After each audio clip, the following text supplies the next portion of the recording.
Good morning, student. Today we start our new topic. We already study about public sector and private sector. Next topic is public sector and private sector are not competitive but complementary to each other. जो हमारी India में public sector और private sector है, ये एक दूसरे के कोई कॉम्पिटिटिव नहीं है, ये दोनों कॉम्प्लीमेंट्री है, एक दूसरे को हेल्प करते हैं. About public sector and private sector, these doubtful publicity is done that both of them are competitive and are harming to each other.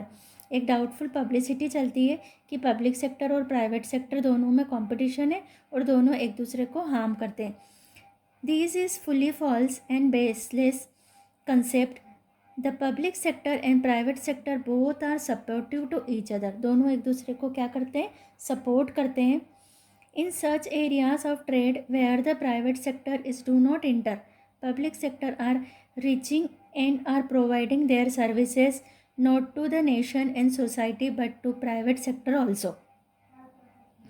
In the same way, such a sector where there is much controlling, coordination and secrecy is essential. Private sector are giving their services to the public sector along with the nation and society. यानी ऐसे बहुत सारे sector है जहाँ पर private sector काम नहीं कर सकता तो वहाँ पर पब्लिक सेक्टर अपनी सर्विसेज दे रहा है. ऐसे सेक्टर जहाँ पर सेक्रेसी की ज़रूरत है, कोऑर्डिनेशन की ज़रूरत है, तो वहाँ पर भी प्राइवेट सेक्टर पब्लिक सेक्टर के साथ में काम कर रहा है. There are many sectors of production where both of them become supportive to each other.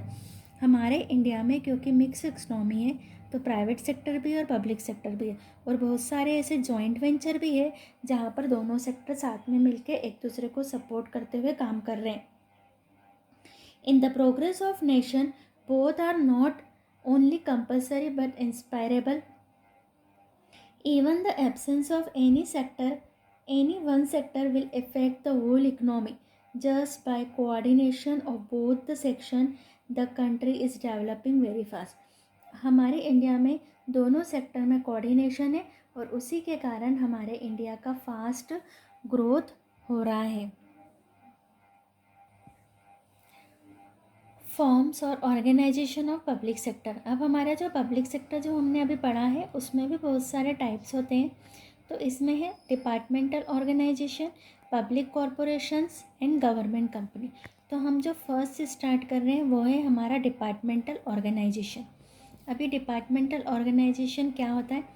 This is the most popular and traditional form of conducting the public enterprises that found in both developed and developing country. ये जो हमारा most popular traditional form है public sector का, जो developed और developing country यानी ऐसी country है जिनका डेवलपमेंट चल रहा है, ऐसी कंट्रियाँ जो डेवलप्ड हो गई है, दोनों कंट्रियों में ये पाया जाता है. Departmental organisation is operated in form of departmental और मिनिस्ट्री ऑफ गवर्नमेंट. जो भी डिपार्टमेंट ऑर्गेनाइजेशन होते हैं वो मिनिस्ट्री ऑफ गवर्नमेंट के डिपार्टमेंट में काम करते हैं. इसका सबसे अच्छा एग्जाम्पल है रेलवे. तो railway is a departmental organisation and पूरी मिनिस्ट्री एक रेलवे मिनिस्ट्री बनी हुई है गवर्नमेंट की जो उसको कंडक्ट करती है, ऑपरेट करती है. The minister of the department is considerable to be responsible for its function. और जो उसका जैसे रेलवे मिनिस्टर है तो रेलवे मिनिस्टर इस पूरे डिपार्टमेंट का रिस्पॉन्सिबल होता है उसके फंक्शनिंग के लिए, उसके काम के लिए. Like all minister their budget is passed in the parliament. और अदर जो हमारे डिपार्टमेंट होते हैं उनके मिनिस्टर की तरह इनका भी जो बजट होता है वो पार्लियामेंट में पास होता है. And the function of the department there is a discussion in parliament. और अगर इनके फंक्शन से रिलेटेड कोई मैटर होता है तो पार्लियामेंट में उस पर डिस्कस भी होता है. The department secretary of this department is the chief executive officer. और जो डिपार्टमेंट का सेक्रेटरी होता है वो इसका चीफ एग्जीक्यूटिव ऑफिसर होता है. The employees of the department are considered as the employee of government. और जो इस डिपार्टमेंट के एम्प्लॉय होते हैं वो गवर्नमेंट के एम्प्लॉय जैसे कंसिडर होते हैं. जैसे अगर रेलवे डिपार्टमेंट के एम्प्लॉय है तो वो गवर्नमेंट के एम्प्लॉय कहे जाते हैं. Like other government department there is also red tapism in the department. हमको रेड टेपिज्म भी इस डिपार्टमेंट में आ जाता है. The annual report of the enterprise is submitted in the parliament, और पार्लियामेंट में इसकी एनुअल रिपोर्ट भी सबमिट की जाती है कि कितना रेवेन्यू आया, कितना एक्सपेंसेस हुआ, क्या नई प्लानिंग है. The main enterprises of the public sector in India which are run in form of departmental organisation. कुछ मेन हमको इंटरप्राइज दिए हैं जो as a departmental organisation India में रन हो रहे हैं. फर्स्ट है Indian railway department, run by railway ministry. ये जो हमारा इंडियन रेलवे का डिपार्टमेंट है ये रेलवे मिनिस्टर के द्वारा रन हो रहा है. Indian post and Telegram department run by communication ministry. Television department run by communication ministry. तो ये हमारे डिपार्टमेंट है जो हमारे डिपार्टमेंट अंडरटेकिंग है, यानी गवर्नमेंट की मिनिस्ट्री के अंदर ये काम करते हैं.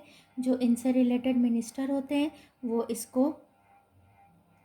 इसके फंक्शन के लिए रिस्पॉन्सिबल होते हैं, काम करते हैं, और पार्लियामेंट में इनके मैटर पर डिस्कस होता है. एनुअल रिपोर्ट इनकी पार्लियामेंट में दी जाती है.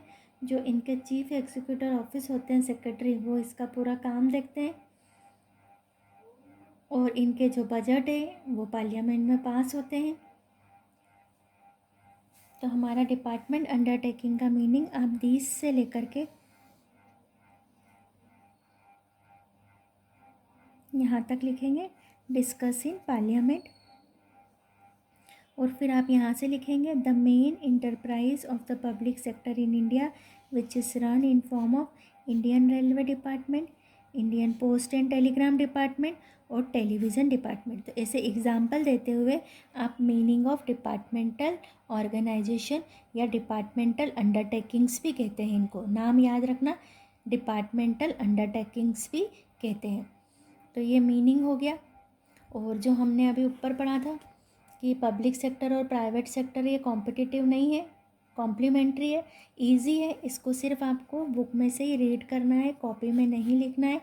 कॉपी में आपको लिखना है डिपार्टमेंटल ऑर्गेनाइजेशन का मीनिंग विद एग्जाम्पल. अब हम आ रहे हैं इसकी कैरेक्टरिस्टिक्स पर.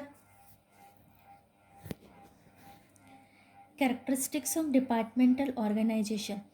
Following are the main characteristics of departmental organization. First, operation management and control. Operation management and controlling are fully done by the related ministry, and the minister of the ministry is the highest officer of the enterprises. ये जो पूरे हमारे departmental undertakings होती है, इनका जो पूरा कामकाज होता है ये इनका ऑपरेशन, मैनेजमेंट और कंट्रोल किसके द्वारा होता है? Fully done by the related ministry. जो मिनिस्ट्री होती है जैसे रेलवे मिनिस्ट्री, तो रेलवे को पूरा कौन मैनेज करता है? रेलवे मिनिस्ट्री मैनेज करती है. और जो इसका मिनिस्टर होता है, जो पब्लिक जिनको इलेक्टेड करती है उनमें से जो मिनिस्टर बनता है, वो मिनिस्टर इनको पूरा ऑपरेट करता है, मैनेज करता है, कंट्रोल करता है, और वो ही इस डिपार्टमेंट का हाईएस्ट ऑफिसर होता है, सबसे बड़ा ऑफिसर होता है. Financial arrangement. Financial arrangement of departmental enterprises is made by the government treasury. जो इनका फाइनेंस का अरेंजमेंट होता है, जो पैसे का अरेंजमेंट होता है, वो गवर्नमेंट की ट्रेजरी से होता है, यानी गवर्नमेंट इनको फंड प्रोवाइड करती है. Even the income of the enterprises is also deposited in the government treasury. और इन डिपार्टमेंट से जो इनकम होती है वो भी गवर्नमेंट की ट्रेजरी में डिपॉजिट होती है, यानी जो रेवेन्यू आ रहा है, इनकम हो रही है, वो भी गवर्नमेंट के पास जाएगी, और इनको जो फंड लगते हैं, खर्चे लगते हैं, वो भी गवर्नमेंट से आते हैं. थर्ड पॉइंट है appointment of employee. Appointment of the working employee in the departmental enterprises is done under the government rules. जो भी डिपार्टमेंट के एम्प्लॉयज़ होते हैं उनका अपॉइंटमेंट गवर्नमेंट के रूल्स के अंडर होता है. The employee of the department are called the government servant. और इन डिपार्टमेंट के जो एम्प्लॉई होते हैं वो गवर्नमेंट के सर्वेंट कहे जाते हैं. Fully controlled by government. Government has fully control over the departmental undertakings. जो भी हमारे जैसे रेलवे है, पोस्ट ऑफिस है, टेलीविज़न डिपार्टमेंट है, तो ये पूरा कंट्रोल इन पर गवर्नमेंट का होता है. Without permission of the government, any person or institution can't sue on them. इनको कोई भी पर्सन या इंस्टीट्यूट इनको कुछ भी नहीं कर सकता है। Auditing, fifth point, all the account of the enterprises are audited every year. इन डिपार्टमेंट के जो भी अकाउंट्स होते हैं वो एवरी ईयर ऑडिटिंग होती है, यानी कि इनमें ऑडिटिंग कराना पड़ती है कि जो भी हम हिसाब किताब रख रहे हैं, जो भी हम अकाउंट्स मेंटेन कर रहे हैं वो सही है या नहीं है। जो भी पैसा आ रहा है, जा रहा है, खर्चा हो रहा है, उसको ऑडिट कराना होता है। To work as a department of government, enterprises work as a part of the government department and the departmental officer has direct control on it. The department secretary of this department is the CEO. जो इसका chief executive officer होता है वो इसका main officer होता है। और ये जो एंटरप्राइजेस वर्क करते हैं वो गवर्नमेंट के डिपार्टमेंट के एक पार्ट में काम करते हैं। और ये पूरा जो कंट्रोल्ड होता है, डायरेक्ट कंट्रोल इस पर गवर्नमेंट का होता है। तो ये जो हमने 6 कैरेक्टरिस्टिक्स पढ़ी है उसमें से एनी 4 पॉइंट ईजी है। जो हमने डेफिनेशन पढ़ी थी डिपार्टमेंट अंडरटेकिंग की, उस डिपार्टमेंट अंडरटेकिंग की डेफिनेशन से ही इसकी कैरेक्टरिस्टिक्स भी बन रही है। नेक्स्ट टॉपिक है हमारा एडवांटेजेस और मेरिट्स ऑफ डिपार्टमेंटल ऑर्गेनाइजेशन। जैसा कि हमने इसकी अभी मीनिंग और कैरेक्टरिस्टिक्स देख लिया है, उसी से हमारे इसके एडवांटेजेस भी बन जाएंगे। फर्स्ट एडवांटेज है, following qualities are found in government departmental enterprises. First, increase in government income. हमने अभी इसकी कैरेक्टरिस्टिक्स में देखा था कि इससे जो भी रेवेन्यू मिलता है, जो भी इनकम मिलता है वो गवर्नमेंट की ट्रेजरी में डिपॉजिट होता है। तो इन डिपार्टमेंटल अंडरटेकिंग से गवर्नमेंट की इनकम इंक्रीज़ होती है। By the operation of departmental enterprises the government income increases. The profit earn by them is deposited in the government treasury. हमने अभी पढ़ लिया ये वाला point. Then second point, enterprises of national importance. By the departmental undertakings, the industries of national importance are governed. Railway, communication, postal, telegram and security industries are run by them.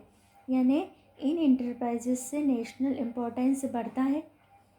तो ऐसी हमारे department जिनसे, जैसे railway है, communication है, telephone है, Telegram है, security वाले, ये सारे हमारे डिपार्टमेंट अंडरटेकिंग में रन होते हैं।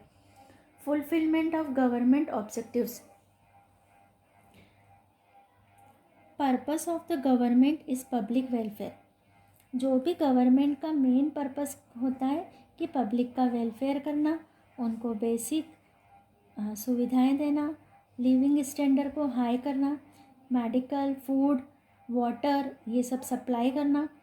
तो गवर्नमेंट को जो पब्लिक अंडरटेकिंग्स होती है उनसे फ़ायदा मिलता है, बेनिफिट मिलता है, और उसका फ़ायदा कहाँ तक जाता है, पब्लिक तक जाता है।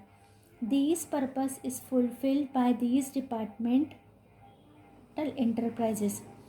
By the balancing the fair of passenger, the railway department is fulfilling the purpose of the public welfare. जैसे कि रेलवे डिपार्टमेंट में जो फेयर होता है वो पैसेंजर के लिए बैलेंसिंग होता है। ऐसा नहीं होता है अगर हम प्राइवेट से कहीं जाते आते हैं व्हीकल से तो हमको ज़्यादा पैसा लगता है, लेकिन रेलवे के जो टिकट होते हैं वो बहुत ज़्यादा बैलेंस में होते हैं, फेयर टिकट होते हैं, और उससे पब्लिक का वेलफेयर होता है कि उनको जो basic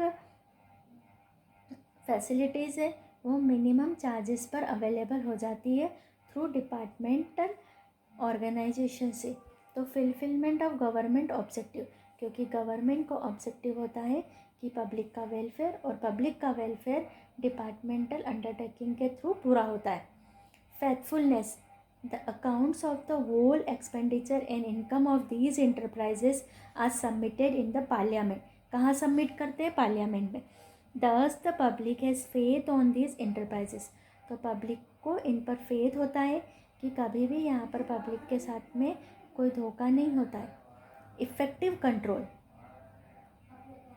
Because of being run directly by the government, controlling arrangement of these enterprises are effective and strict. क्योंकि गवर्नमेंट डायरेक्टली इनको कंट्रोल करती है, डायरेक्टली रन करती है, तो उसके कारण इन इंटरप्राइजेस को इफ़ेक्टिवली और स्ट्रिक्टली तरीके से चलाया जाता है. Faith of employee. Appointment of employee is done in the departmental organisation through a pre decided process. ये जैसे रेलवे में किसी व्यक्ति का सिलेक्शन होता है, तो उसका सिलेक्शन जो प्री डिसाइडेड प्रोसेस है, जैसे जो एग्ज़ाम है, ट्रेनिंग है, उसके थ्रू होता है. तो ऐसा भी नहीं है कि गवर्नमेंट में या डिपार्टमेंट में किसी भी व्यक्ति को सिलेक्शन करके एम्प्लॉय के जैसे काम पर रख लिया जाता है. उसकी भी पूरी एक प्रोसेस होती है और उसी प्रोसेस के अकॉर्डिंग उनका सिलेक्शन होता है. These deserving, faithful and devoted employee work in this enterprises. और इसी जब इनकी प्रोसेस जो है सिलेक्शन की वो फेथफुल होती है, तो ऐसे एम्प्लॉई डिवोटेड और फेथफुल एम्प्लॉई यहाँ पर काम करते हैं, क्योंकि उनका जो सिलेक्शन है वो पूरा सही तरीके से हुआ है. ये जो हमने 6 एडवांटेजेस पढ़े हैं, इसमें से एनी 4 पॉइंट आपको अपनी कॉपी में लिखना है. वेरी इंपॉर्टेंट है डिपार्टमेंटल ऑर्गेनाइजेशन. और आपको अपने एग्ज़ाम में डिपार्टमेंटल ऑर्गेनाइजेशन का एक क्वेश्चन हमेशा देखने को मिलता है, चाहे वो कैरेक्टरिस्टिक्स हो, चाहे एडवांटेज हो, चाहे इसके डिसएडवांटेज हो. The disadvantages of departmental organization. Departmental enterprises of the government departmental are found suffered through following demerits. हमने कैरेक्टरिस्टिक्स देखी है, हमने एडवांटेज देखे हैं, फिर भी इसमें कुछ डिसएडवांटेजेस होते हैं डिपार्टमेंटल ऑर्गेनाइजेशन के. फर्स्ट है red tapism. Employees of the departmental enterprises do not want to bear the responsibility. These cause delay in any type of decision and harm to enterprises. जो डिपार्टमेंटल एंटरप्राइजेस के जो employ होते हैं वो अपनी responsibility को beer नहीं करते, और उसके कारण इनके डिसीजन लेने में डिले हो जाता है, और उसके कारण इन एंटरप्राइज को कुछ हार्म हो जाता है. यानी गवर्नमेंट में क्योंकि इतना स्ट्रिक्ट रूल नहीं होते हैं, तो उसके कारण एम्प्लॉय पूरी रिस्पॉन्सिबिलिटी से काम नहीं करते. Political interfere. Because of being under the ministry, enterprises faces political interfere. क्योंकि ये जो डिपार्टमेंट है ये गवर्नमेंट की मिनिस्ट्री के अंदर आते हैं, इसलिए इन डिपार्टमेंट में पॉलिटिकल इंटरफेयर बढ़ जाता है. Officers of the department can't take independent decision. और इस ऑर्गेनाइजेशन के डिपार्टमेंट अंडरटेकिंग के ऑफिसर पूरा इंडिपेंडेंटली डिसीजन नहीं ले पाते. वो मिनिस्टर्स को उनको देखना होता है, उनकी सुनना होता है. Political changes also influence the change in the departmental policy. और जब पॉलिटिकल चेंजेस आते हैं, जब गवर्नमेंट बदलती है, तो इनकी पॉलिसीज़ में चेंज हो जाती है. Lack of commercial experience. Working employee of the enterprises is skilled from administrative point of view, but they have the lack of commercial skill. जो इनके एम्प्लॉयज़ होते हैं वो एडमिनिस्ट्रेशन के पॉइंट ऑफ व्यू से तो स्किल होते हैं, बट कॉमर्शियल स्किल की कैसे अपने ऑर्गेनाइजेशन को प्रॉफिट अर्निंग ऑर्गेनाइजेशन बनाया जाए, तो कॉमर्शियल स्किल में वो वीक होते हैं. Enterprises can't get the desirable profit. और ये जो इंटरप्राइजेस होते हैं ये पूरा प्रॉफिट नहीं कमा पाते due to lack of commercial skill and experience. किसकी कमी के कारण? कॉमर्शियल स्किल और एक्सपीरियंस की कमी के कारण. फोर्थ है centralisation of power in the operation of enterprise. Centralisation of the power lie in the hand of the few person. क्योंकि जो मिनिस्टर होते हैं, जो मिनिस्टर के पर्सन होते हैं, पूरे राइट्स उनके हाथों में होते. This decrease the will power of the employees. और इससे एम्प्लॉयज़ का विल पावर डिक्रीज़ हो जाता है, क्योंकि उनको जो मिनिस्टर्स होते हैं, जो गवर्नमेंट के पूरी लॉबी होती है, वो उनमें इंटरफेयर करती है. Minimum profit in the proportion of the invested capital. The number of employees this organisation earn minimum profit. जिस हिसाब से इनमें कैपिटल इन्वेस्ट होती है उस हिसाब से इन ऑर्गेनाइजेशन के एम्प्लॉय को प्रॉफिट मिनिमम मिलता है. Lack of competition. Generally, these enterprises do not have any competitor.